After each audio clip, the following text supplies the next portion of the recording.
বিষয় প্রকৃত পূজা। বক্তা গোপাল ক্ষেত্রী। নমস্কার। আজকে দুর্গাপূজা সম্পর্কে কিছু কথা বলবো। দুর্গাপূজা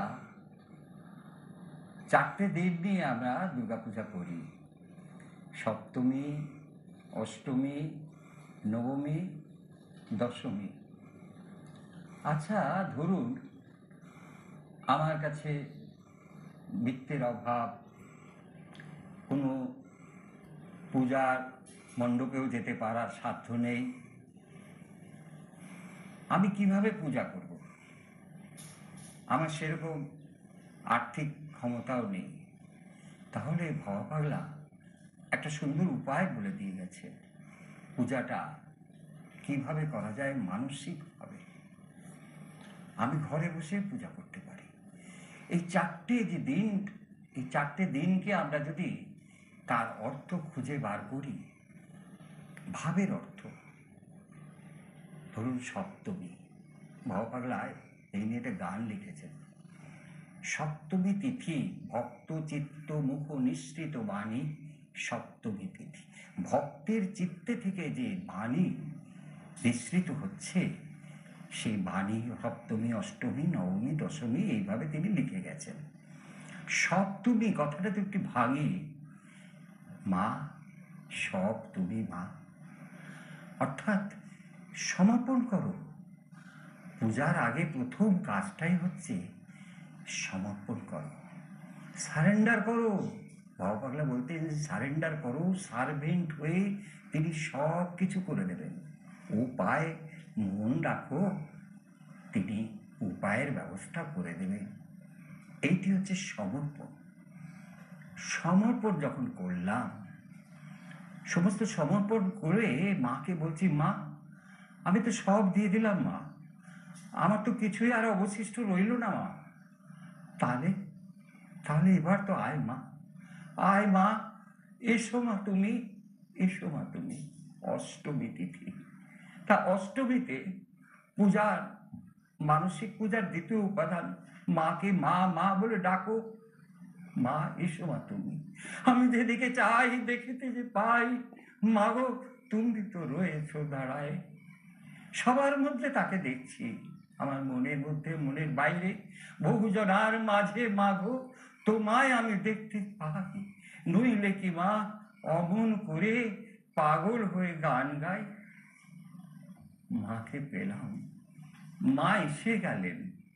এইবার যখন মা আমার মধ্যে উপলব্ধি হলো, আমি নিজের মধ্যে মাকে অনুভব করছি, তখন জগতের সবাইকে দেখছি মায়ের রূপে, মাতৃরূপে। ওই যে কথা বললাম না, যেদিকে চাই দেখিতে যে পাই, মাগো তুমি তো রইতো দাঁড়াই। বহুজনার মাঝে মাগো তোমায় আমি দেখতে পাই। তাহলে নবমী, নব রূপে তুমি মা।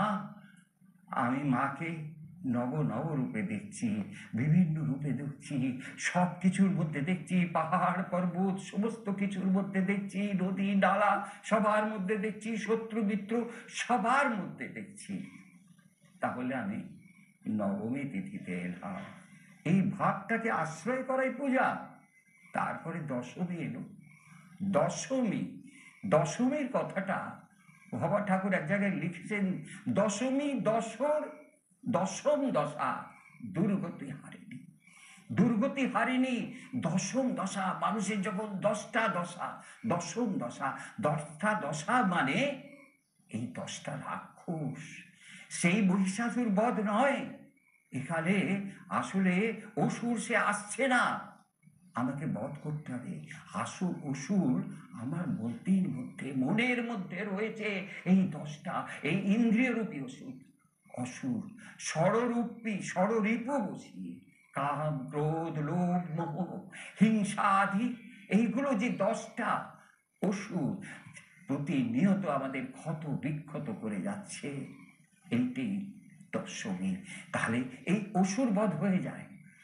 এই অসুর বধ হয়ে গেলে তখনই আমার মনে অসীম আনন্দে, অর্থাৎ আমি মাকে লাভ করলাম এবং সবার মধ্যে মাকে দেখছি, তখন আমি বিজয় লাভ করলাম।